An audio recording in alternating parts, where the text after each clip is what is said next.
Hello, everyone. Thank you for joining us today. My name is Molly Sarver. I am the Senior Land Use Planner at Indiana County Office of Planning and Development. Today is the last webinar of our Summit 4 webinar series. It's been a blast. Thank you to everyone who gave us the opportunity to hold this webinar series. Thank you to all of the panelists that have graced us with their time. Thank you, Raven Sanchez, for helping me put this off. I wouldn't have been able to do it without you.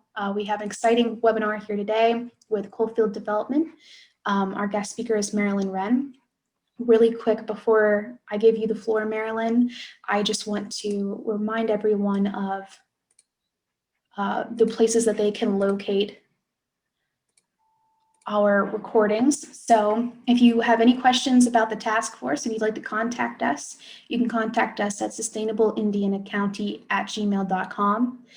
You can always visit our Facebook at ICSED Task Force, or just type in Indiana County Sustainable Economic Development Task Force in the search bar.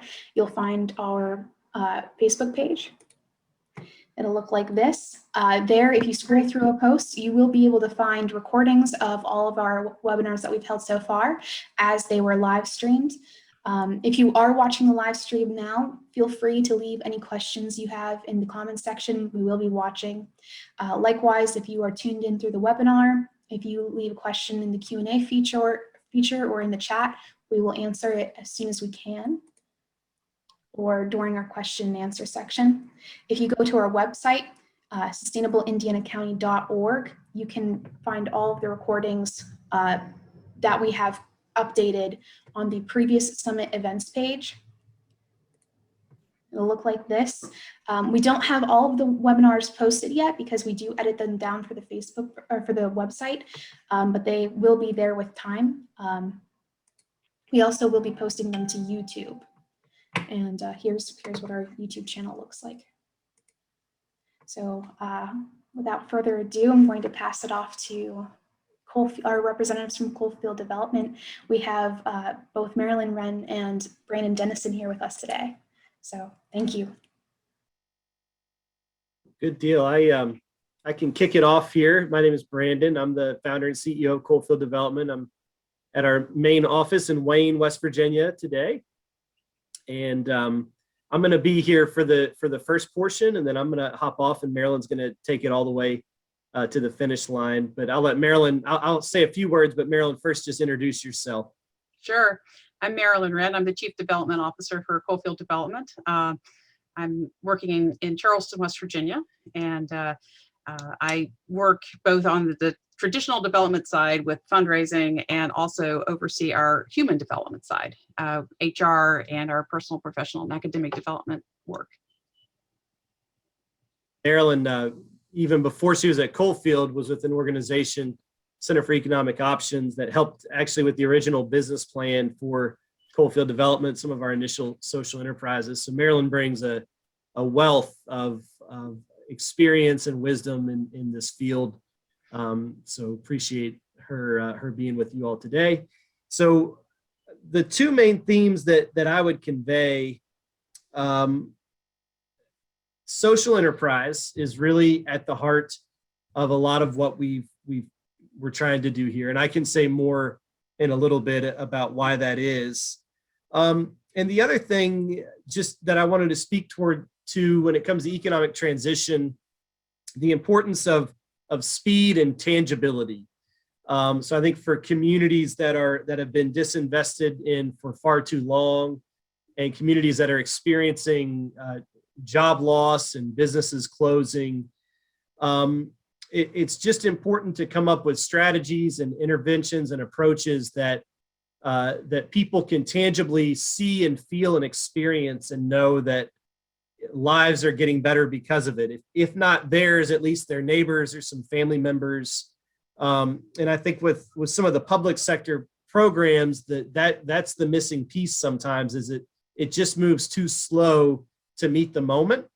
And then because of that, a sense of frustration or even cynicism and pessimism can really start to set in and pervade. And then once you're up against that's really a tough dynamic to overcome.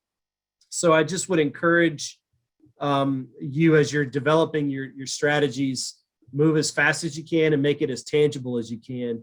And that takes me to social enterprise. In case you're not familiar, and if you are, I'm sorry for the repeat, but a social enterprise is it's a business model that really takes the compassion of the nonprofit sector and the social improvement focus of the nonprofit sector, and blends it with the efficiency and the earned revenue of the for-profit sector and the market strategies of the for-profit sectors. It brings those two perspectives together in some pretty innovative ways. There have been social enterprises since before it was called social enterprise. It's not necessarily something totally new to local community problem solvers, but it does help add a new vocabulary, I think, for some of the innovative approaches that many of us have been trying to take for a long time.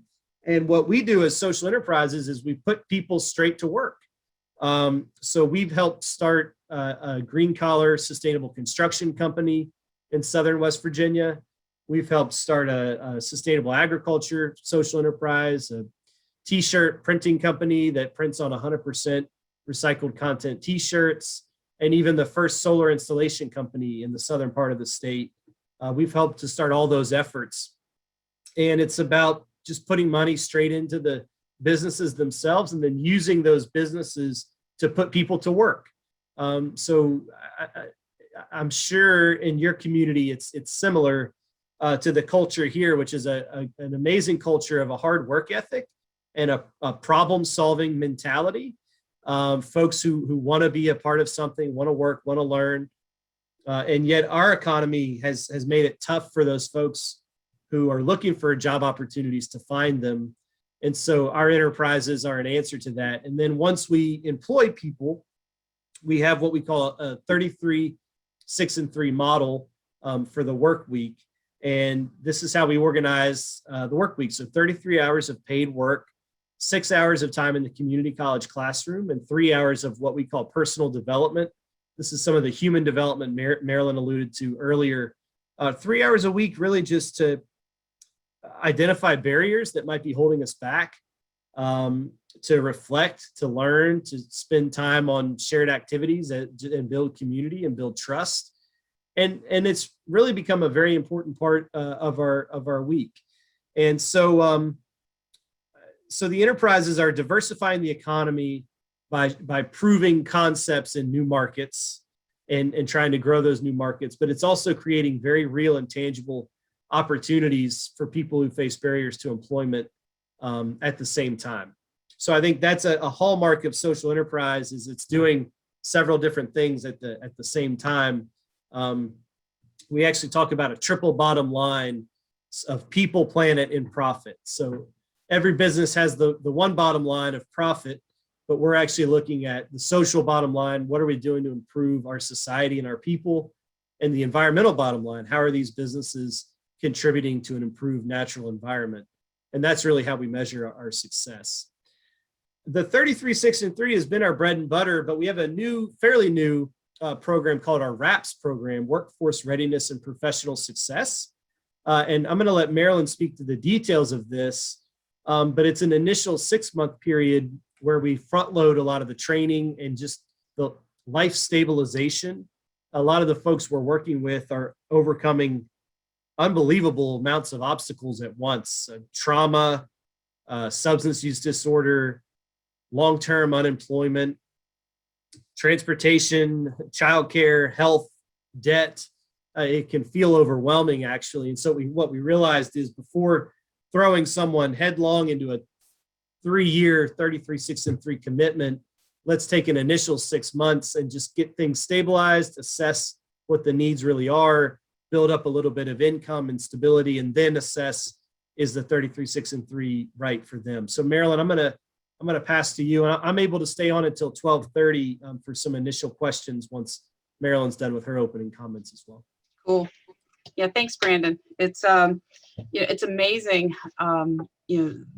the transformation that we're seeking in our coal impacted region. It's been a long time coming. The coal industry really started declining back in the 70s and 80s. There have been ups and downs, but I know you all are looking at a quickly changing economic picture in your county, and we do have places still that are looking at more immediate, sharper, declines in what they have going on currently. But a lot of the people that we work with, they may be the second or third generation of folks that have been struggling in their communities because the decline of the industry happened, several decades ago. And that trauma, we know, has built up, and it left the region open for the opioid epidemic to really take hold, and people to, have family members struggle with that. Other family members have to leave. So as Brandon said, a lot of the folks that we work with have fairly significant barriers to employment, traditional employment, by the time that we start working with them. So yeah, the 33, 6, and 3 model, which does have the higher education component, is a lot to bite off if you've not been in the workforce, and you are probably the first person in your family to attend university or college. So with RAPS, what we decided to do was to create this experience. It's a prerequisite, if you will, so people can come in and get their feet wet. And really, it's a chance for us to build trust. Our work is predicated on trust and relationships with everyone that we work with, and that's not automatic. So in the 6 months, we do get people stable. We have a personal development coordinator that works as part of the development team to really get in there and start trying to build those trust relationships, and to help figure out really what might be holding someone back from long-term employment success. And Brandon hit on a lot of the things that we find out. And, we hire people first before we know a lot about what's going on in their life. We have to do that as an employer. But in the conversations we have with people, we find out who may be in recovery, who may be having domestic violence issues, who have transportation and housing. So as these things bubble up, we can connect people with resources. While we're waiting for it to bubble up, and while we're waiting for to be able to kind of get to where people are and meet them there, they are working.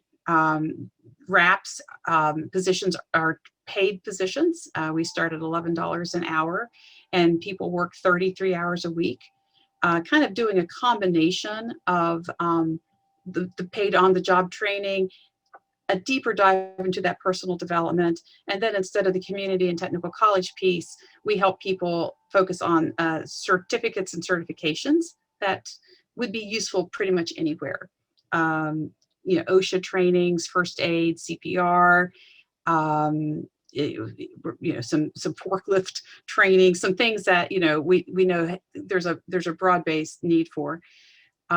So regardless, at the end of that 6 months, what we hope to achieve for everyone is they now have a job experience under their belt that they can put on a resume. Since it is a 6-month full-time job, that counts as employment. They have better connections to resources they need. If they don't have a barrier completely under control, at least they've been connected with someone who's maybe helping them through that. And then a good fistful of these certificates and certifications. So even if we don't have a position available in one of our enterprises, hopefully they can, and we can help them connect with other employers within our system. So, and that's another part of what we're doing organizationally, is we're working on the workforce development side and helping to transition a workforce, but we're also starting more and more to work with the employers themselves and trying to help the employers that are in our communities better understand the needs of this new workforce that is being prepared, and helping people understand how their policies, their HR approaches can either help or hinder someone entering a workforce. So maybe with just a little bit more flexibility, they could have an employee that's capable of meeting their recovery needs, for instance. Just a little bit more flexibility, and they can be a really good employee for someone. So it's really kind of a soup to nuts approach. But as Brandon said, this is not the time to be hesitant. Our communities are in crisis, and a bold action-based, tangible approach is what it takes. So I've been on calls before, and I think I've said, we don't wait till everything's perfect and everything's lined out, and then go. We will seize an opportunity as we see them, and work with, maybe starting with very small groups, a lot of pilot work, and then grow it from there. But it's that tangible approach. It's getting that first paycheck into someone's hands, and then they know that you're going to be with them and to help them figure out what that means, how they can start managing their lives better. It makes a huge difference. And again, that the trust and relationship that's required is phenomenal, and takes a while. So Molly, I do have some slides and visuals that I could share, but I also want to see if we have any initial questions before I do that. Does anyone have any questions that they would like to post in the chat or the Q&A? If it's going to take you time to type it out, feel free to just throw a little letter or something in there, and we'll wait for you to finish. Currently don't have anything on the Facebook. I know the visuals always help, just to show that we're not making this all up.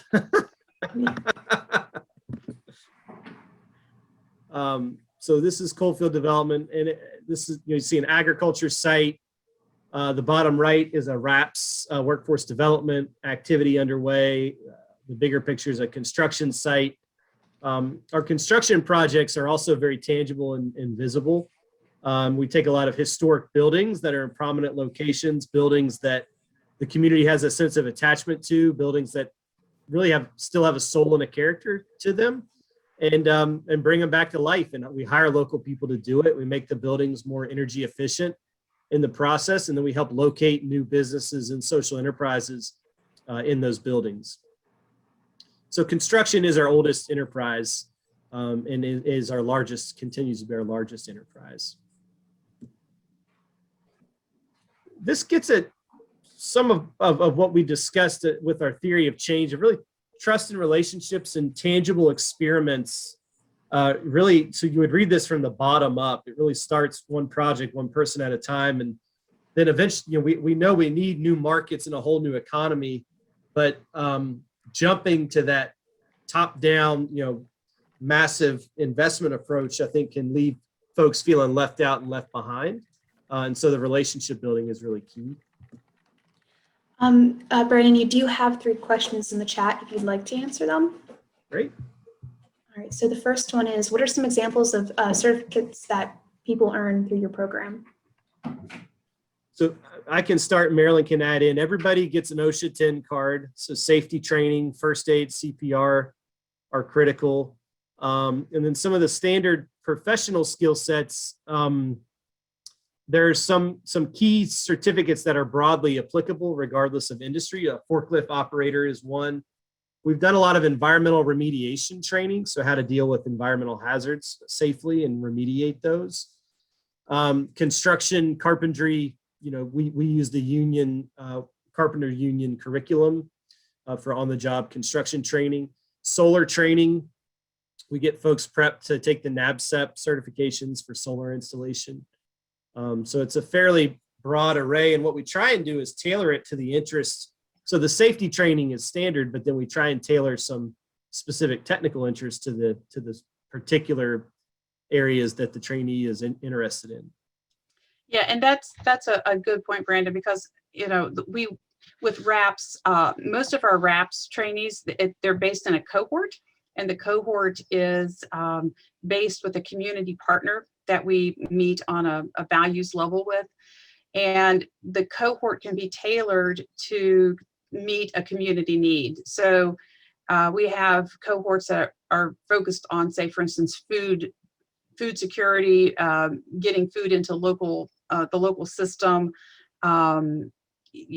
places, inner city and rural, that are trying to rebuild that local local ag sector back. And then we also have, say, a construction flavored, we call them flavored RAPS cohort that's working in an underserved area of Charleston, building back and rehabbing housing.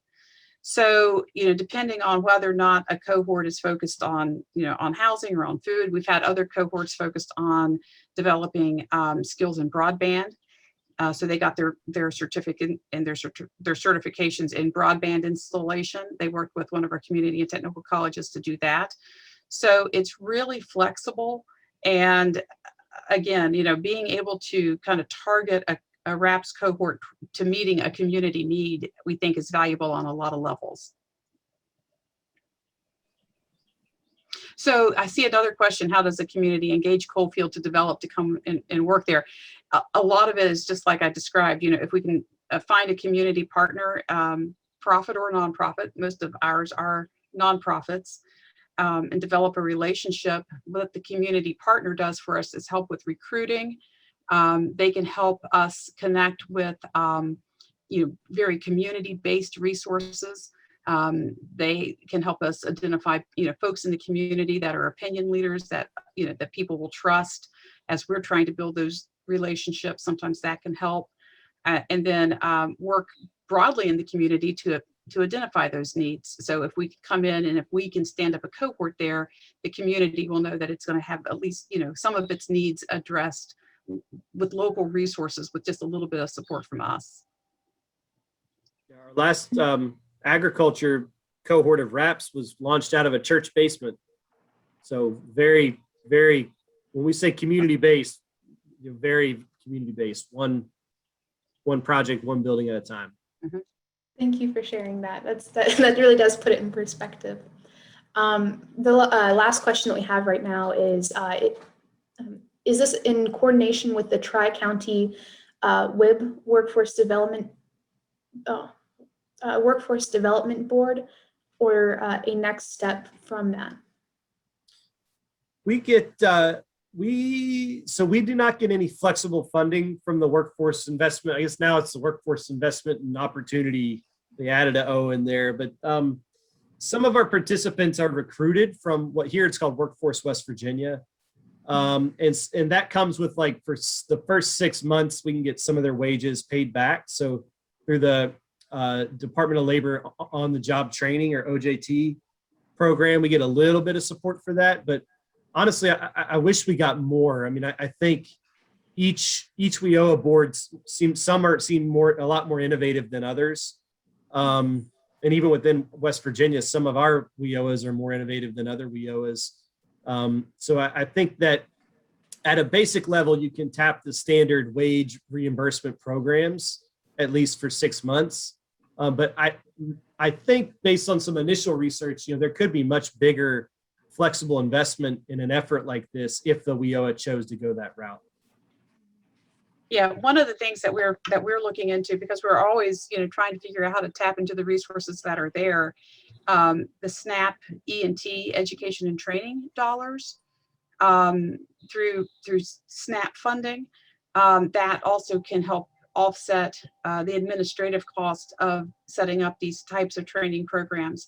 It's a nut that we're still trying to crack. I'm not going to say that we have our first SNAP E&T dollar in hand yet, but in working with other groups that do a similar approach, we know that those dollars are available and are attempting to figure that out.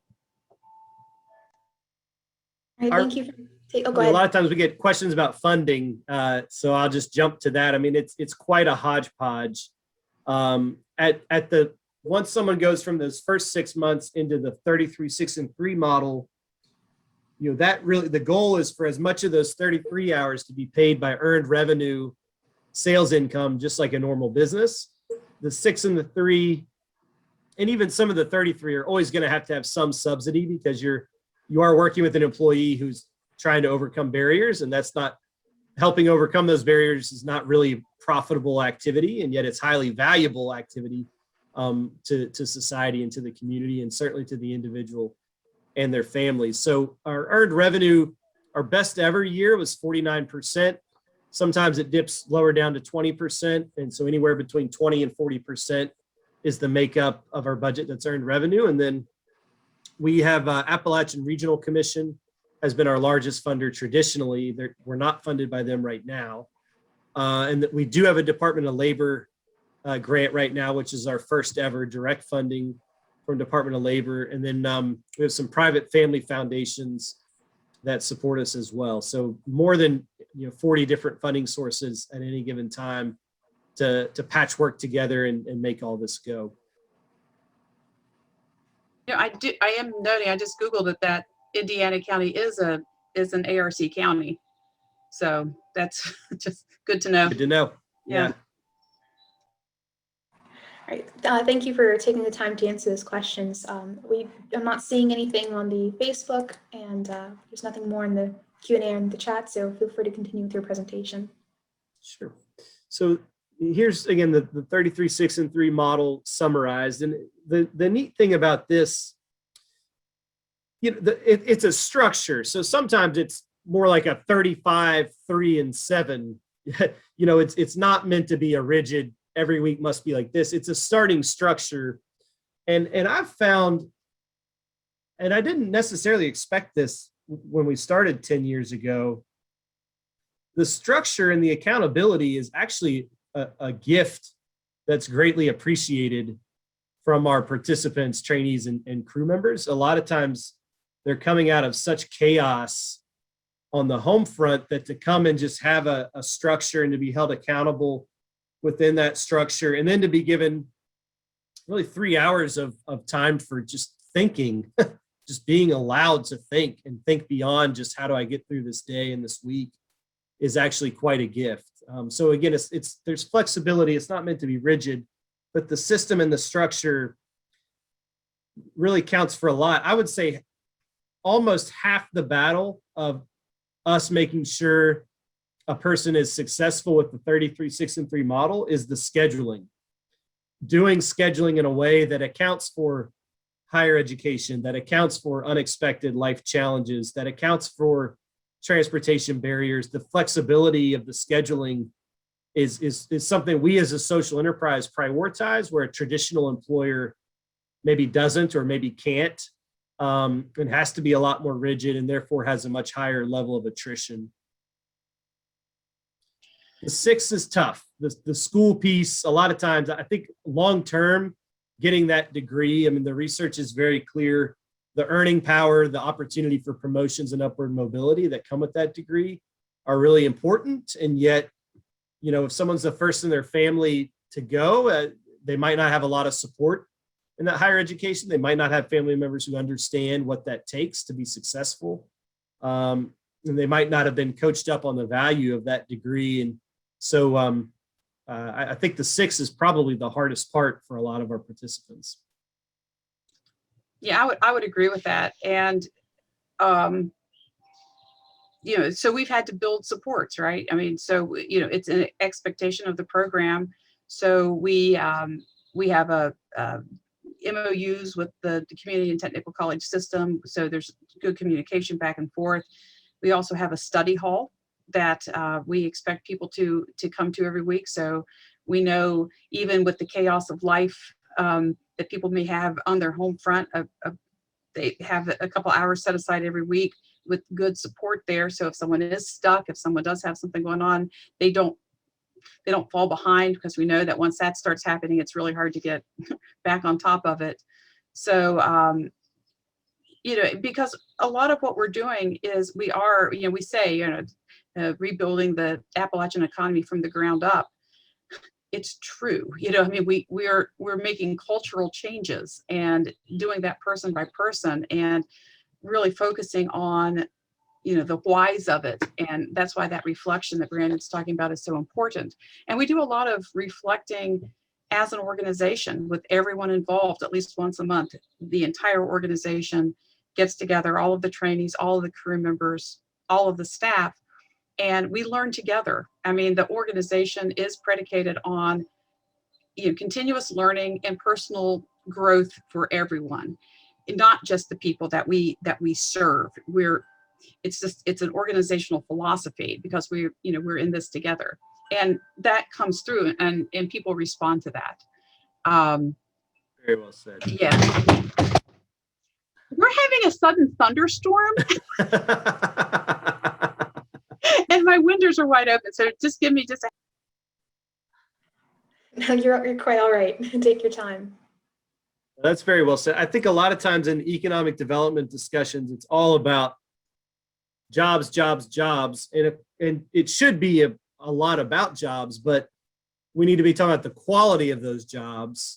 And then also just the well-being of people to make sure they're ready to make the most of that new job opportunity that's been created. So I think we need to take the conversation that's about jobs and really broaden that out to be about, community-wide and individual-specific well-being. Right. And really, I think also the conversation about training too, training, I had a conversation this morning from someone who's studying transition, is looking at Appalachia, and the conversation about training and resources for that and how that's working. And we got into the conversation about how training for jobs that don't exist, it doesn't move the needle unless we want people to continue to leave. That's same for training people for a low-paying job. That's sort of cementing poverty rather than helping someone get out of it. Mm-hmm. And especially expecting people to go through pretty intensive training and feed their families at the same time, or try to do the training while they're working a low-wage job. That's also difficult. So, trying to come up with strategies to solve, the large conundrum, all at once. Again, it goes back to try it. And we get hit often with conversations about scope and scale. Well, you can't hire everyone, can you? It's like, no, we can't. But what we can do is model the behaviors that an employer can have to make more of their employees more successful over time. And we can model, industries and businesses that have a good chance to survive in our ecosystem. Things like construction, solar installation, agriculture. So, right, we know that we can't serve everyone who needs served, but we can make these incremental steps and make it possible, again, through relationships to move the needle in different ways. So I mentioned last year was our 10-year anniversary, and this will be my last piece of it, and then Marilyn can stay on a little bit longer for more questions. But we've trained over 1,200 people. So sometimes if we do a 40-hour course in HAZWAP or asbestos abatement, we'll do it for people on our payroll. We'll also open it up for other community members to come and train. And that's how we've topped 1,200. We're actually over 300 new full-time jobs created now. We've helped start over 52 new businesses. 12 of those were from scratch, businesses we incubated. The others were businesses we invested in, either equity or straight up grant funding to sustainable businesses. We're actually over 25 million new money brought to our region, and over 200,000 square feet of formerly dilapidated property that's been revitalized. Certainly we've had to make the COVID shifts. Our t-shirt company made a few thousand masks. Our agriculture company started some home delivery food. So we've made the COVID adaptations, and honestly, just happy to start a relationship with you all. Would love to stay in touch and hopefully just make this the starting point, actually, from my perspective. So I've got to jump to another commitment with one of those funders, those pesky funders that are always yanking our chains around. And I'm going to let Marilyn take us home, but really look forward to getting to know you all more. Thank you, Molly, for the chance to share. Thank you for making the time for us today. We really appreciate it. Yeah. So this actually is a pretty good segue into the next question that was just asked. What's it going to take to get people from Indiana County involved in this organization? What's the next step? The next theoretical step? To be involved with us? Okay, so there's a couple different ways we could think about that. What we like to do is to, again, meet people where they are and to learn deeply and develop the relationships and the trust so we can figure this out together. And I think this is an important first step with that. I know we've been talking for several months now, and it's been really good conversations, I think, up to this point. And what we can do is we can consult. We are very open about sharing all of the aspects of our model. We share our resources freely in terms of our personal development approaches, getting with smaller groups, answering more specific questions. Our funding right now is it's for people that, are in our service area. But what we could also do is to help think through if there's a pilot that would make sense in Indiana County, what are some potential funding streams to get that started, based on our experience and based on the experience of some of our colleagues that we've worked with. Those are just kind of like off the top of my mind, but I think it to be successful, what we don't want to do even in West Virginia is to come into a community and say, hello, we are Coalfield Development and let us come here and do a thing.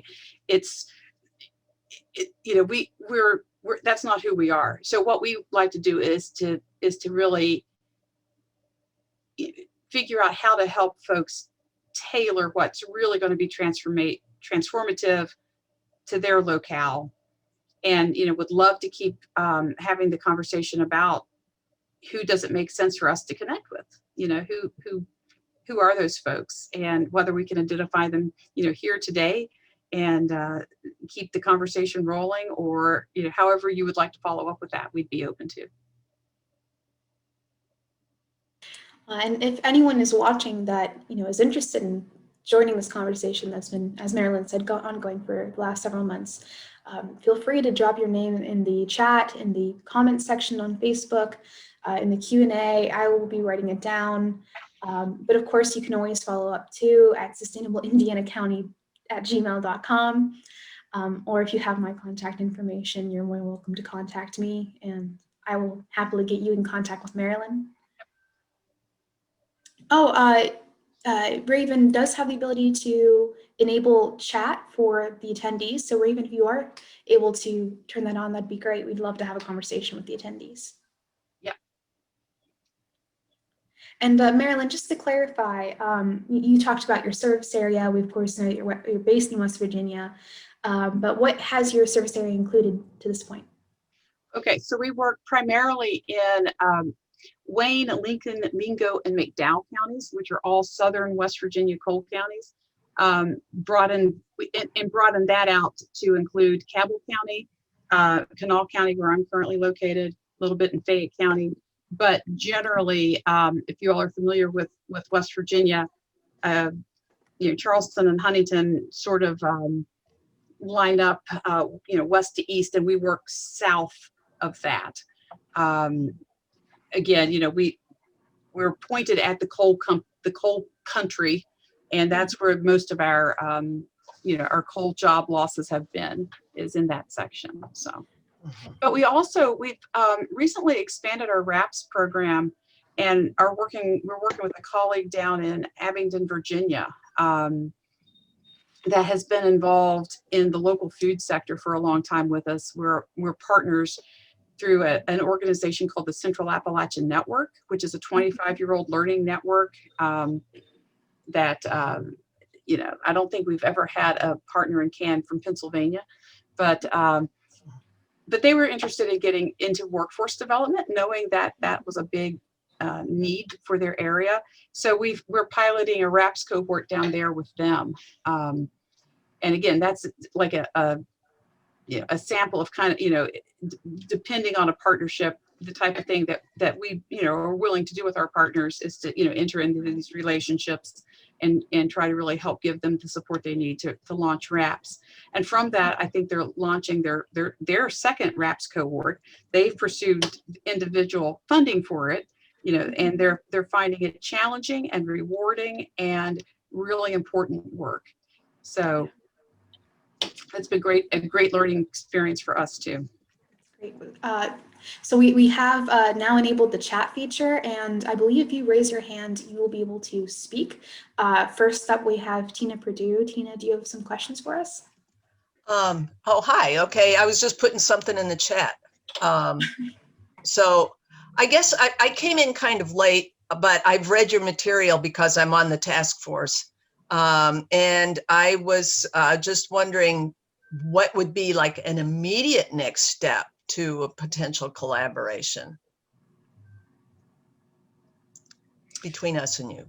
Yeah, well, I think, in terms of, it's kind of like I want to keep listening. I want to keep learning, like who you are, who you all are, and where, what's been tried. So I think an immediate next step would just be a continued exchange of information, or if there's a small, if there's a working group that would like to come out of this, that I could, be in touch with to develop, next steps. I mean, in my former days, I did a lot of like community facilitation and community, like just going through and trying to get the right people, connected. So I feel like in this case, I need to be like kind of facilitated into, kind of what's already on the ground, so I can learn more. And then, I would think that, out of that, it'd be, for us, it would be interesting to figure out, like, if there is a community partner that would be interested in looking at setting up a RAPS cohort, and then the next step would be, so how would that be funded? Who is in the community who could be sought that would, that could fund something like that? What we find in terms of our wages, just to kind of give you a rule of thumb, a RAPS cohort of 5 to 6 trainees for the full 6 months, their wages and benefits, as our employees, runs about $50,000. And then on top of that, we either look for a volunteer, or we'll do a contract with someone that serves as their trainer and mentor, that's teaching them the skills in whatever area. We've been lucky in some circumstances that the community partner has offset that with someone they know from the community that works in that role. And then we've also, gone in and have hired that person. But just to kind of like give you a sense of what we're talking about, 33 hours a week, $11 an hour, 5 or 6 people plus benefits, runs $50,000. So yeah, that makes sense. What kinds of community partners do you look for? I mean, like I could think of a couple of like churches even who would be interested. I mean, so do you do, for-profit, nonprofit, blah, blah, blah, blah, blah? We do. We've worked with all of that. We're working with a nonprofit, not church, but faith-based organization here in Charleston. It's called Keep Your Faith Corporation. A nonprofit organization on our housing reconstruction and rehabilitation project.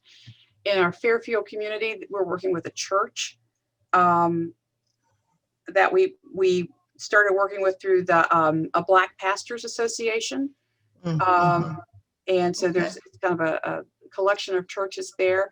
Down in McDowell County, we actually are working more with a private business that had that really wanted to be involved in local food production and solving a food desert issue.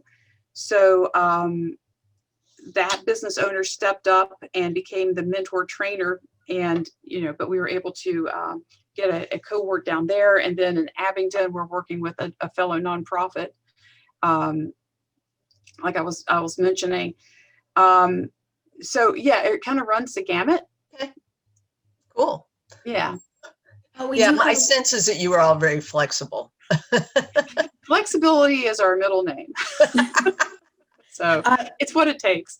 We do have a question in the Q&A. Can you share any experiences where you were met with skepticism in any of the communities you've worked with? And what would that look like for you? Yeah. I mean, that's a lot of skepticism. I mean, and it looks like people, basically, you know, I was talking about the importance of trust and relationships, and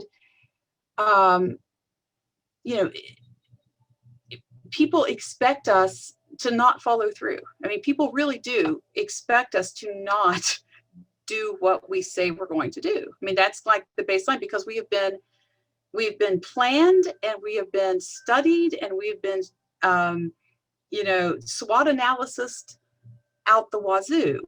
I mean, all of our communities. And when you come in, a lot of times people think that that's what they're going to get. And that's just not that's not our model, you know. I mean, that's why we have to spend enough time to develop the relationship, so we have a local community partner who is right there in the trenches with us.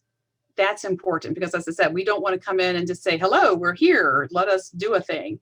The community partner is super important. And if we come in amplifying their voice, you know, kind of locking arms and saying, we're doing this together. And often the first interaction that people have with us as an organization is us holding interviews and hiring people on the spot, you know, putting them on our payroll. And, you know, that takes some of the skepticism out when people can come in and, you know, they say, hey, you know, the community partner was like, you know, we've identified 10 people to interview, and we know we have 5 positions open, and we want to be, you know, we're part of the interview process too. And we really look for people who really, really could benefit from the experience. We do not cream the crop. We want the people that want the opportunity, but also have those barriers. And when, you know, 5 or 6 of them are starting work with us next Monday, you know, and by 8 o'clock, you know, they're filling dumpsters, you know, because they're dragging stuff out of houses that they're going to start renovating, and people can see that overcomes a lot of skepticism. As we've stated, you should now be able to ask questions in chat and in the Q&A. And I believe if you raise your hand, you will be able to speak, as Tina did. We are continuing to watch the Facebook Live feed for comments and questions. One thing that I thought was interesting that you mentioned was that, you know, not only are you investing in people, which is so valuable, and it's such a long-term investment for the community. But as you're going through this process, some of the other consequences of your actions are rehabilitating dilapidated buildings. And, you know, we certainly have plenty of those around here in Western Pennsylvania. Yeah. A couple of good examples of that. So we started with a fairly small business in Wayne that Coalfield. We started working with the Wayne County Economic Development Authority that owns the building, and we were able to work with them and get funding together to transition that building into affordable housing, which the community needed, and to create on the top floors, and then to create community space on the bottom floors. You know, the thing is, this is a building that was sitting empty. People, you know, probably passed it every day thinking that it was just going to be left to crumble. So when we started working on it, and that was really our first crew that we hired to do it with the money, instead of finding a general contractor to come in and do the work, Coalfield became a general contractor, so we could do the work. And we hired our first crew chief, who was he was a construction guy. He knew how to do the construction piece. And then we hired some really green workers who didn't know the first thing about which end of a hammer to pick up, but they learned it together, and they rehabbed this building together. The community, you know, they saw the work happening. Again, you know, since it wasn't like a traditional job where there were deadlines and we were trying to make a profit, you know, on it, it really became something else for the community. So, and then we were able to put the solar on it and train people to do that. And we've got folks, you know, living in it, and it brought this corner of downtown Wayne back to life.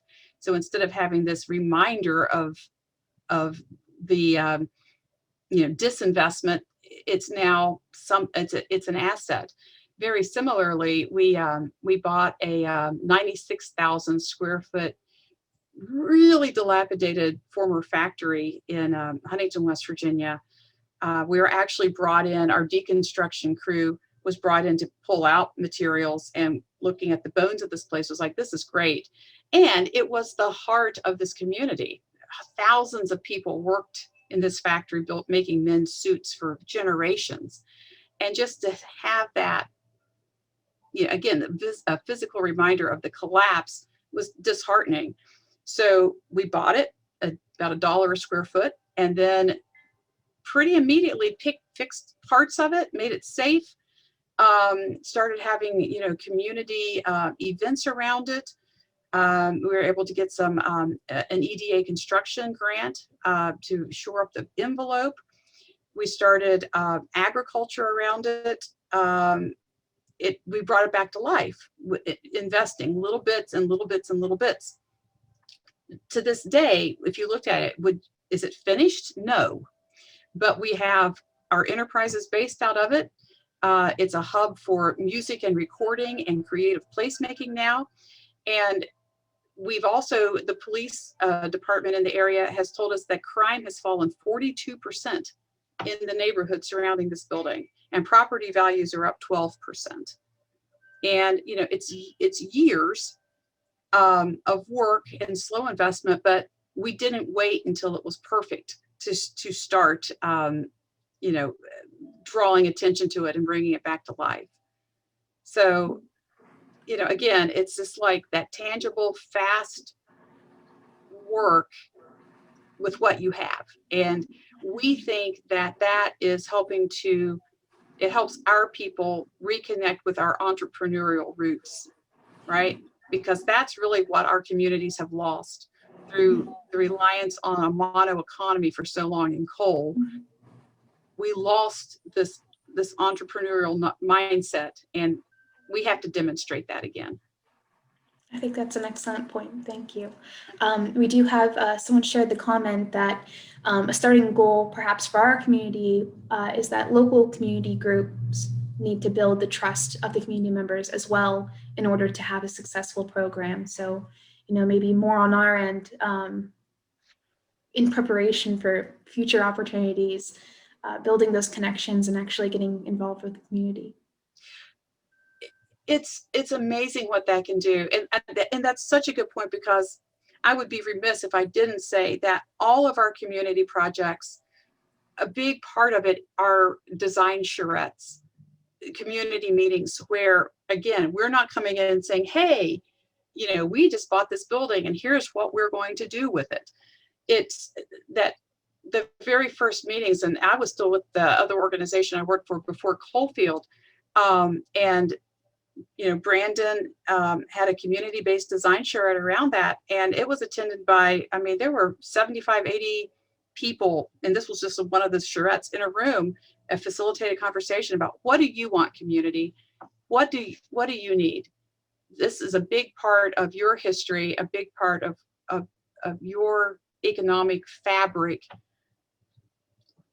What do you want to see here? And we've tried to bake in as many of those pieces as we possibly can, up to and including the fact, one of the things that was loud and clear was this focus on the arts, and in theater in particular, which is for a kind of a gritty industrial section of the city.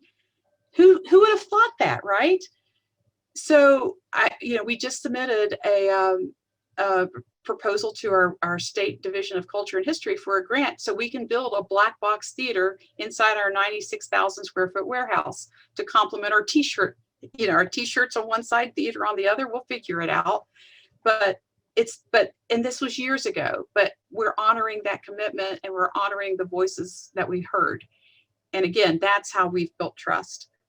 I think pretty much where we go. Well, and I'll go into this briefly, since there aren't currently any comments in the Q&A or in the chat. The Office of Planning and Development, in cooperation with the local arts communities, namely the Spruce Residency program. They recently received a Creative Communities grant. And last October, we had Drift on the Road come and visit our community. They were wonderful, and they were actually our first webinar of the Summit series, so check that out on our Facebook, and that is up on our website if you want to see that. And they put 14 murals up in our downtown, several of which use a special paint that actually sucks carbon pollution out of the air. So check out that webinar, it's very cool. Yeah. But so we're actually hoping to, bring them back into the community again for another stay, while also hopefully, investing in our own arts programs. Nice. So there is a little bit of that kind of activity going on in the county. Well, definitely, I'm going to check that out, because we have a conservation coordinator, and I'm going to turn him onto that paint. That sounds great. I can get you in contact with somebody. So there we go. But does anyone else have any other questions for Marilyn before we wrap it up for the day? And if you're a slow typer like me, again, you can just toss out a letter or something there, just as like a flag. Raise your hand, and we'll give you some. Oh, there we go. Commissioner Hess says, thank you, Marilyn, for your time. And thank you, Commissioner Hess, for your support of this webinar series. Thank you. And thank you all for inviting us to be here. I really do. Any community that's trying to get ahead of their transition and help the people that they serve stay in their communities. I mean, I know, that's really what this work's about, is trying to make our communities places where our young people feel like they can stay and invest, and in businesses too. So yeah, well, appreciate all of your all's work. Yeah, well, we do have a lot of wonderful people in this community, and I can say personally that's why I've chosen to stay. It's been wonderful working with them. It's exciting to get to meet and network with organizations like yours. We have so much hope for the future. I really appreciate everyone who has been supportive of the webinar series and who have played a part in making this happen. Again, Raven Sanchez, you were instrumental to this and in keeping me sane. If anyone wants to watch our other webinars, please, again, go to our Facebook page, check out our website. We have some wonderful webinars on there. If you want to reach out to us about potential partnerships, or if you want to learn more or get in touch with any of the speakers we've had, you can contact us at sustainableindianacounty@gmail.com. And yeah, it looks like that's it for the day. And that's it for our webinar series. Again, thank you, everyone. Thank you. Thank you so much. All right. Have a wonderful week, everybody. Bye-bye.